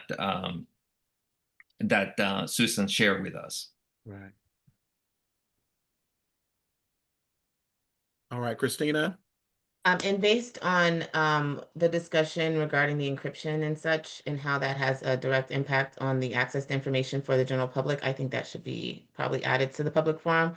Although definitely feel like as a commission, we should all be like a little bit more educated on what exactly that's all about and what's going on there and what kind of concessions may or may not be made. So of course we would want to have that interaction with the force first, so we can be prepared, but it may be good to also have someone there that can speak directly to that. Yeah, I think that's a good suggestion. Mm-hmm. Why don't we do this? So I think we have the place, the time and date to be confirmed by Susan. But right now we're shooting for September the 8th at around the same time as our meeting, 6:30. I think we need to finalize an agenda and decide on speaker invitees, and maybe we can do that at the next meeting, since given the hour that it's 8:28. But make it if Susan continues keep providing us the input that she receives, and then at the next meeting we can discuss both the agenda and the speakers invitees for the public forum and make a decision, and that should be at the top of the agenda, and then we can further discuss the public radio encryption issue. All right. We can do that, and I agree with you that the time is far spent, but just keep in mind that just gives us 1 month to reach out to speakers and to get the word out. Correct. Cherie? Sorry, just to be clear, so the September forum will be in person, not virtual. Is that accurate? Yes. Okay. And that will be without the ability to dial in or call in or video in for the general public. Is that correct? That's a good question. Is it hybrid or in person only? I can check with our folks and see what they can provide. All right. So maybe for the purposes of accessibility, it can be hybrid. That will be great. And in the meantime, I noticed that a few of my neighbors have submitted suggestions to the ACP regarding their concerns on the public forum. And I would recommend that everybody else shares the language that Susan has put in the comment section, so to see if we can get more comments from the public on their concerns and a more diverse sample as well. So hopefully from all of the police districts, and that would be helpful. Okay. All right. Anything else in our public forum in September? All right, then let's go to new business. And so Terry, we pivot directly to you on the school safety day subcommittee. I almost hit log off. Okay. I'm gonna talk really fast. We had some scheduling issues, 4th of July, things like that, but Logan and Susan, so very thankful for you. We have over 200 pages of data we have to review to look at any particular trends. Given the ginormous amount of data that we have, there's 2 reports from 2023 and 2024, as well as new news articles about what the council has proposed to do in the future. We're going to meet with Lieutenant Jeff on Wednesday for those committee members who can attend Wednesday at 10. He's been so gracious to open his door for all of us. He has a plethora of information along with the 200 pages of data so that we can sift through that and provide appropriate, summary and recommendations to how the whole committee wants to go in the future. So. All right. Any questions for Terry? Thanks, Terry. Francisco, can you take the page down? Thank you, guys. Let's Got it, stop Dash. there. Bye-bye. All right. Cherie. Sorry. 2 things. I would suggest that we consider something about ICE enforcement in the county in the upcoming public forum. There's a lot of fear and concern. And I think it would behoove us to hear from the Montgomery County Police what exactly residents should do if they see a situation that they believe is troubling. Okay. I don't know. I just don't want to see people kidnapped off our streets. So that's number 1. And number 2 is a point of personal privilege. A couple of months ago, my mother's house was broken into. My mother's passed away. The house was broken into. I called the Montgomery County Police. And Officer Nagy, I think that's how you pronounce it, arrived. I know people think that I'm just down on the police, but I just want to redeem myself. Officer Nagy was kind. He was professional. He was helpful. And although I'm more than sure that the person who broke into my mother's house, although they broke a window and bled all over the floor, I am more than sure that they will not be captured. But his calm and professional demeanor really helped in a situation that was quite unsettling. So hats off to Officer Nagy and all the officers in this county police who really are here to protect and serve and do the right thing. I just feel it's important for me to acknowledge him and the great work he did. So that's it for me. Yeah, wonderful. Any other new business? Going once, going twice. Do we have a motion to adjourn? Motion to adjourn. Second. All right. Second. A second. All right. All in favor to adjourn, say aye. Aye. Aye. As we say each meeting, all opposed, stay online. So listen, I do want to say this, even if the forum is hybrid, I hope that you all can make it. We've been like the Brady Bunch group for like for all this time. So I look forward to meeting you in person if we have the chance. All right. Have a good night, everyone. Okay. Bye, all. Good night. Good night, all.